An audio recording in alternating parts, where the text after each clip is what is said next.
Hey, top of your life's math industry, and we are going to take a look at double angle identities.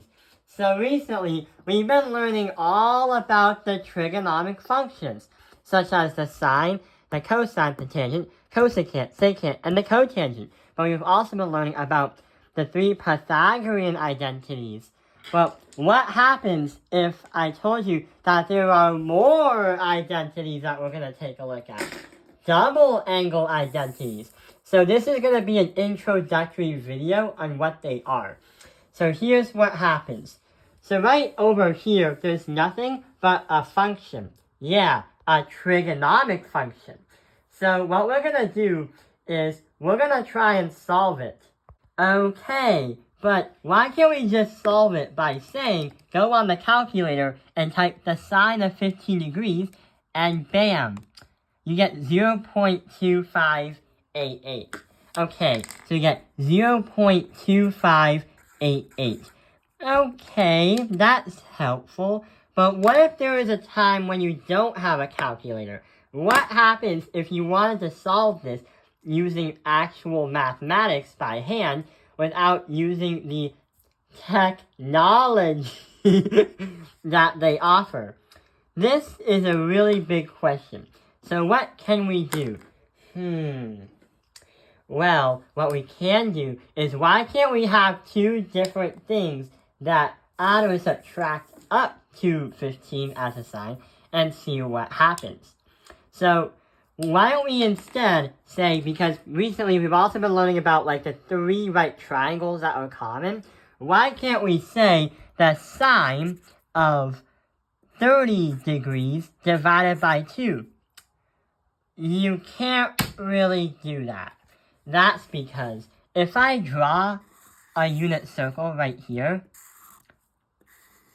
if 60 degrees, or let's say this is 30 degrees, then this is 15 degrees, the 30 degrees is going to be right here, but the height is not exactly 1/2 of what we thought it would be.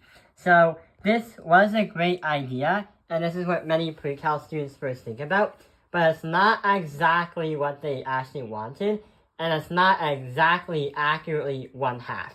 So we have to develop some kind of new plan to find what this is without a calculator. So, what do we do? Going back to this thing right here, we can use different signs as different angles, and we can try to find two things that add or subtract up to 15. So what happens if we try to experiment with the sine of 45 degrees, then we have to subtract that by the sine of 30 degrees. The reason why 45 and 30 is because we know exactly what those angles are from these right triangles. But also, we have no clue what 15 degrees is, because we still have to be careful of that unit circle error. So here's what happens. You can't really do anything else unless you know a certain angle identity. And here's where this applies right over here.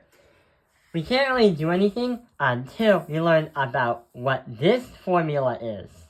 So right over here is the formula. We have one for sine and the cosine.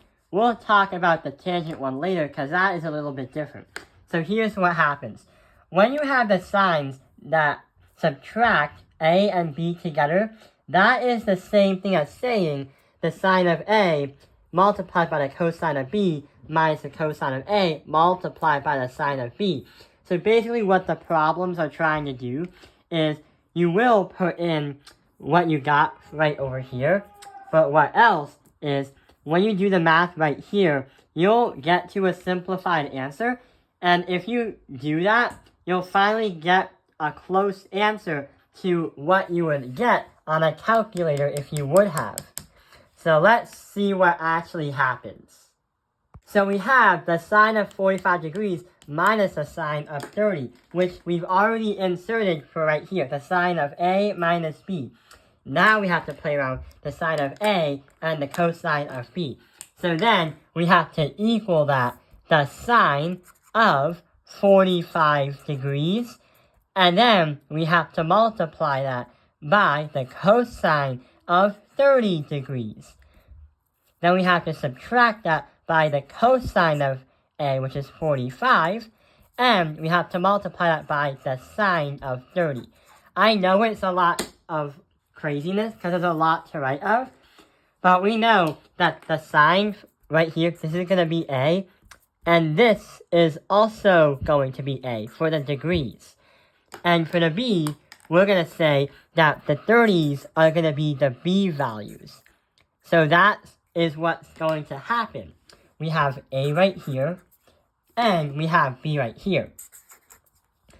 So that equation we have made and we built looks exactly like the top one with the signs from here and there.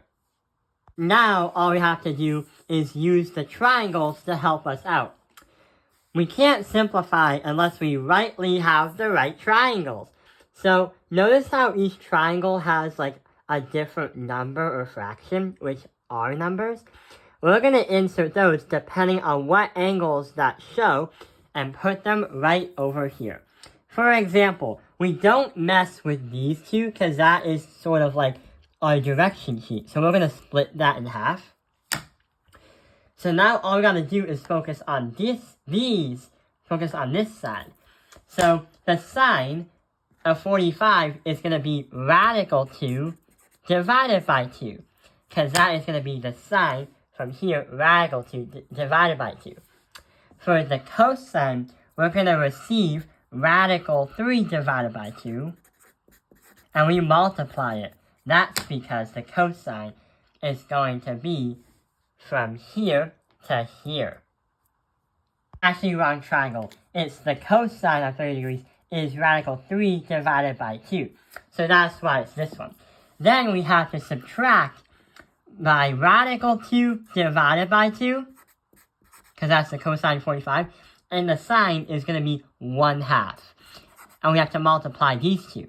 So when you cross multiply here, and you cross multiply there, going back to some algebra review, if you have radical 2, then you multiply it by radical 3, that is going to equal radical 6. So you can apply the same kind of logic right over here.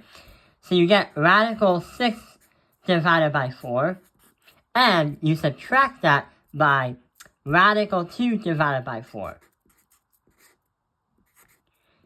So you have this, but you can't subtract because the subtraction and radical 6 and radical 2 are different identities. And the crazy thing is, with radicals, algebra is very strict on what you can do or what you cannot do if things are a little bit different. So our final answer is going to be radical 6 minus radical 2. Divide that by 4.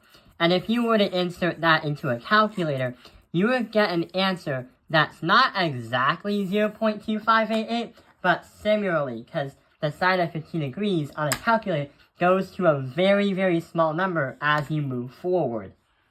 So that is how you do the sine. But what about the cosine? So right over here, we have another trigonomic ratio. So let's see what happens. If we try to do the cosine of 255, you get, let's not reference it because it's a negative, but also, but what about the cosine? So right over here, we have the cosine of 255 degrees. But before on starting the problem, we might need to go back to the formula sheet. So for the cosine, it's almost the same idea, but there are two major differences. One, with the cosine, you are able to add or subtract two numbers that would get you to the cosine of 255, and also it allows you to get to where you want to be with just two numbers by adding and subtracting. Therefore, there are multiple different ways to solve this problem.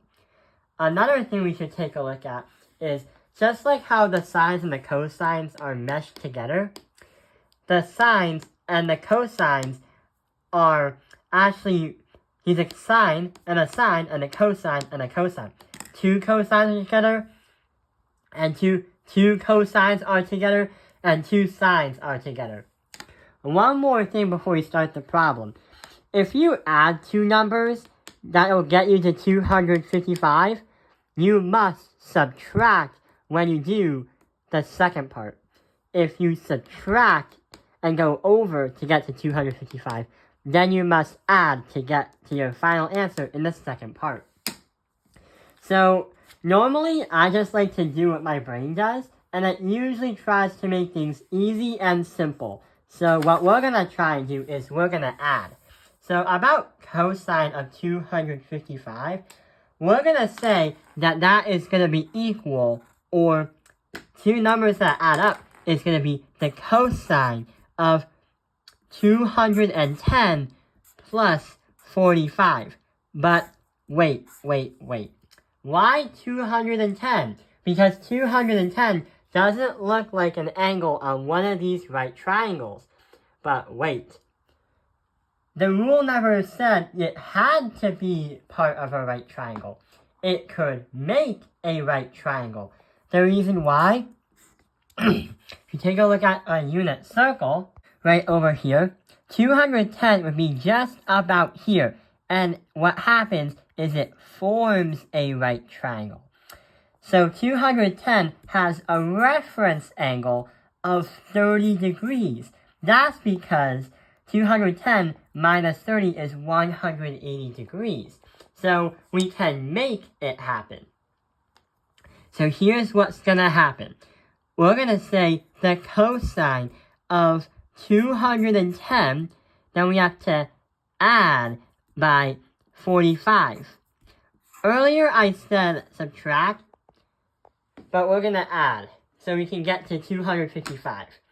So this is going to be our A, and this is going to be our B.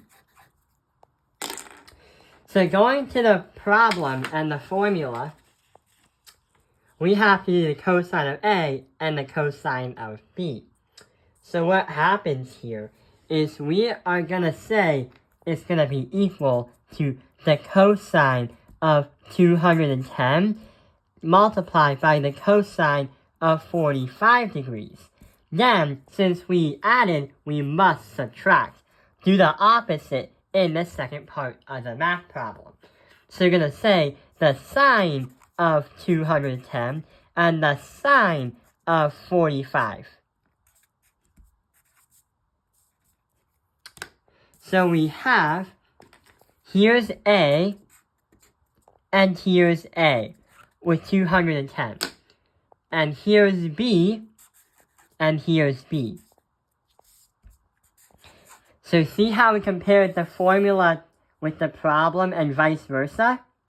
Makes a lot of sense. Okay. So now, all we have to do is we can focus on the second part of the formula right here. So the cosine of 210 has a reference angle of 30 degrees, which we said earlier in the video. So, we know that cosine of 45 is going to be radical 2 divided by 2. And the sine of 45 is also radical 2 divided by 2.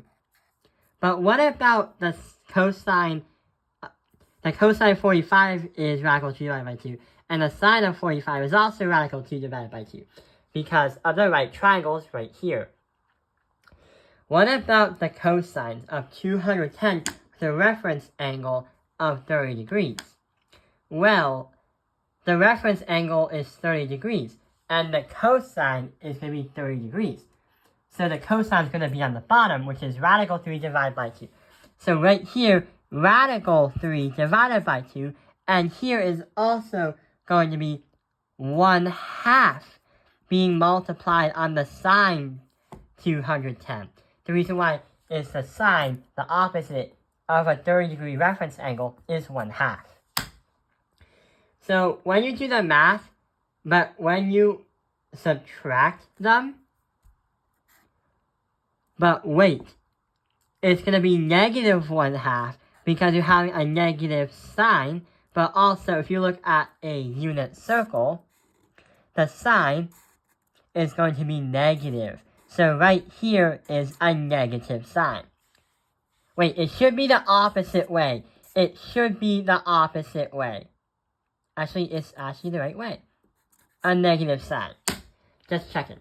So this then becomes a positive and reverses the entire equation. When you solve everything out, you get negative radical 6 minus 2 as a radical, divide by 4. And if you were to do that on a calculator, it would get you a similar answer to typing in the cosine of 255. I hope this video has helped you understand all about double angle identities and how to find what each trigonometric function value is without a calculator. Thank you for watching Taoping Airlines Math Industry. Like and subscribe.